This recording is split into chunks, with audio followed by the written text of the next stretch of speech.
Hi, I'm Mac McCarthy and I help people with their breakups. And today, this story that I have for you is a bit of a long one, but I think she wrote it quite well. And what I mean by that, gave me some details, gave me some insight of what exactly is going on. And I just did about 4 short stories that people sent in, and they're not really looking at the directions I put on my website as far as like how to write your story so you can get the best information possible. So when you visit writemac.com and you do write your story, there is a page that tells you how to write your story or how to go about it. So please look at that before sending your story to me. Okay? I enjoy giving you my take, and I like helping everyone out. I think they know that watch my channel, but some of these stories are just giving really vague information, right? And if you want to take it a step further, then do the coaching session. We get a lot deeper. All right, let me get into this one. Hey Mac, I follow your YouTube channel and I am very into what you have to say. I dig your style and I decided to give you a message. Thank you kindly. I dig your style. I like that. That's a cool compliment. I just broke up with my ex on March 1st. I'm a lesbian and was in a relationship with a girl for 2.75 years or 2 3/4. Okay, let's just call it a little under 3. We met when she was 18 and I was 20 and immediately hit it off. She goes to school in Wisconsin and I live in Illinois.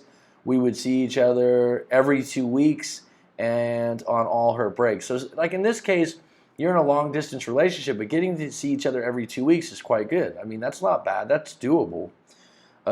We were really happy together, but the fact that you're that age group and going to school makes it a little more difficult because you have more peers. And university, let's face it, when you're in university, people tend to be more promiscuous. I'm not saying that's what happened here, I'm just saying. We were really happy together and she saw a huge future with me and I saw one with her too. Great.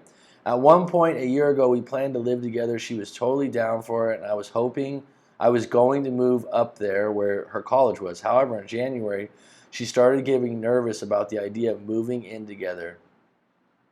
Okay. She told me that she had some time to think about it and was not ready for moving in. Okay, at least she thought about it. I mean, it's a big deal to move in with each other for the first time. She looked really shaken and sad about it and even started crying. She was afraid I was going to break up with her, but I told her I would wait for her to finish school. She has about 4 years left of school. Every time she brought up the idea of moving in, it would physically scare her. There's something in her past that's triggering that has nothing to do with you. There's something to do with a past relationship or with her parents. She told me her fears surrounded, what if we hate each other? What if we date each other and then we break up in 10 years and wasted our youth? What ifs are... It's possible. I mean, the first question, what if we date each other and then we break up in other what? And then we break up in others. What if we date each other? What if we hate each other? When you just got to wait and see. I mean, this fear she has it's stemmed from somewhere. Maybe her parents were divorced and they hate each other now. That would probably be the model she's running on.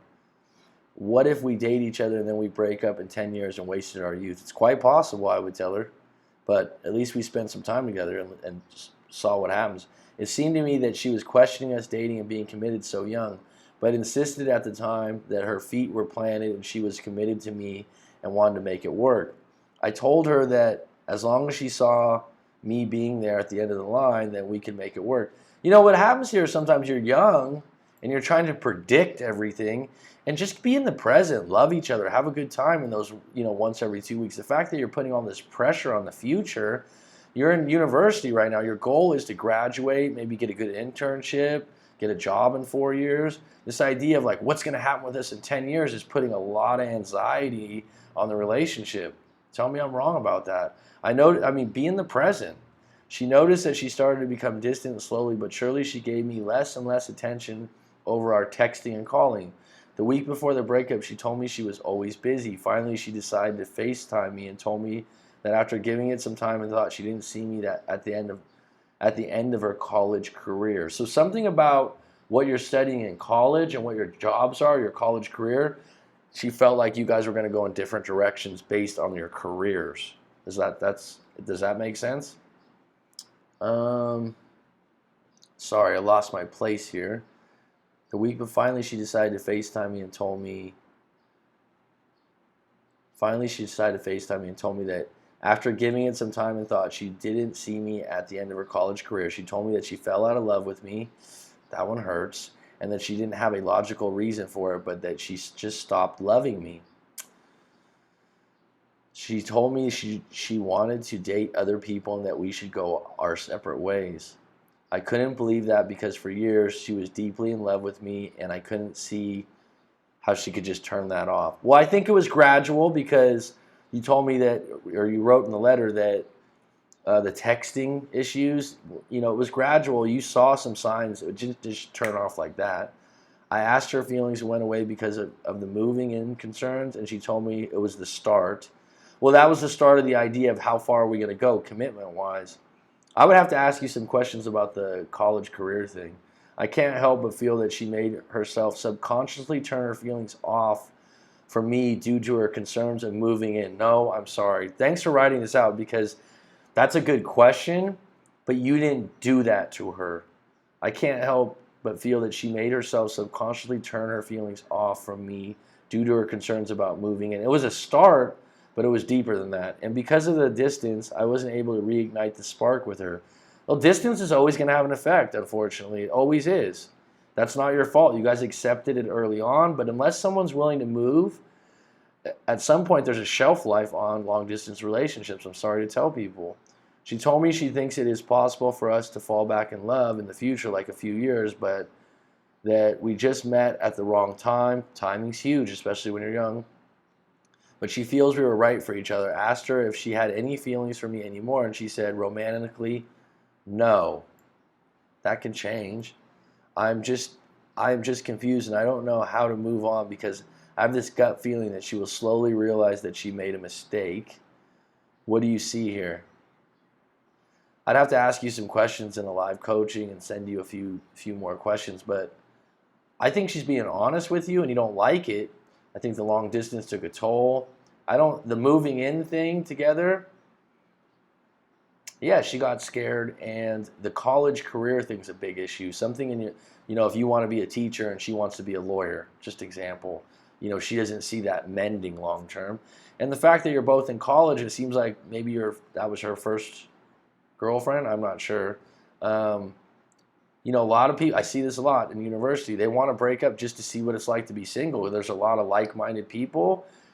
College or university, it's the one place where you work together and everyone's the same age with the same goal and your friends can, influence you. There's a lot of factors. Do you think there's any hope for our future? I think that down the road, in 2 or 3 years or 6 months or, a year, if you give each other space, she might contact you, but that's got to be on her. And you got to be in a place where you've been a strong individual working on yourself and didn't just give up on your own dreams and your own college life.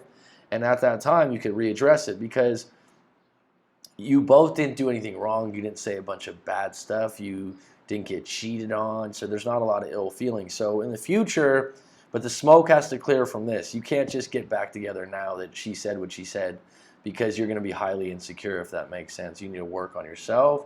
If you need to lick your wounds for a little while and take care of yourself and not date, that's okay. It's going to take some time.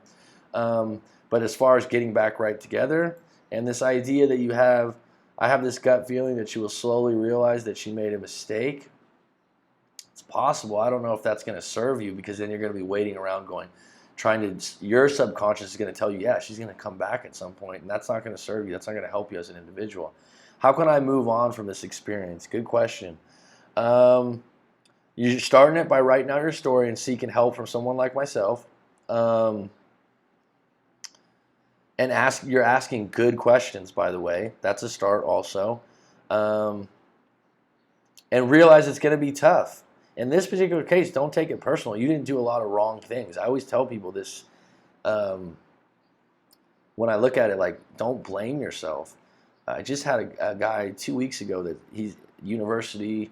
I think he said he was a med student. He's like, I'm a bodybuilder. I'm a great guy. I'm this and that. And the girlfriend just said, she wanted new experiences and she loved and cared about him, but she wasn't into him in that way anymore and wanted to see what it was like being single. That's fucked up to hear sometimes, to be honest, okay? But I think your ex in this case was being honest with you.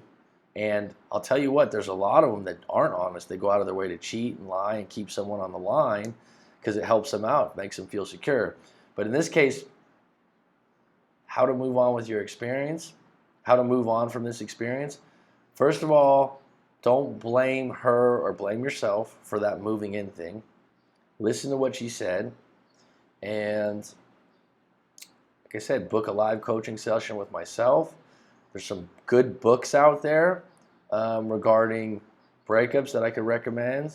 Also, start a journal where you're, taking down your thoughts. Like if you have a lot to get out right now, you're having trouble with that. But I would say this is a good start, and we'll do a follow-up email from this if you have any more questions. I hope that helps you. Thanks for writing your story to writemac.com, and see you again, hopefully.